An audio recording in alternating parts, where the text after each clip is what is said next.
llamado a hacer una tirada sorpresa, es decir, lo que nos diga el tarot, cada uno lo enfocáis hacia vosotros en lo que resta de semana, dado que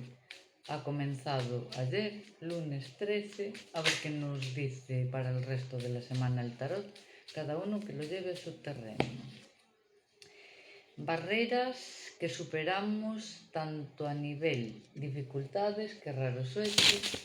a nivel dificultades en cualquier área, en este momento parecen entre lo laboral o lo sentimental, superación de esas dificultades y por fin hemos de tomar decisiones que traerán consigo la consecución de objetivos y que sepáis que tenemos en nuestras manos la posibilidad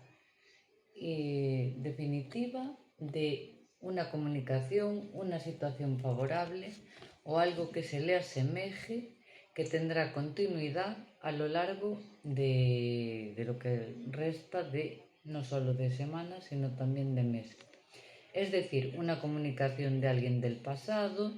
una nueva etapa, ya sea laboral, porque recordemos que el mago es por excelencia la carta del trabajo, o alguna buena noticia que se ampara sobre todo entre dos ámbitos, el laboral y el emocional. Quedan las cargas más pesadas ya solucionadas y por fin hemos llegado al límite de nuestra paciencia, pero la espera ha merecido la pena y con ello retomaremos un nuevo camino, una nueva iniciativa como marcaba el mago, con más calma, con mayor positividad y con una situación favorable que todavía puede llegar a mejorar más si cabe a lo largo que resta de mes en esta última quincena del mes de octubre. Amén, así sea y que el destino nos lo decrete. Un beso y muy buenas noches.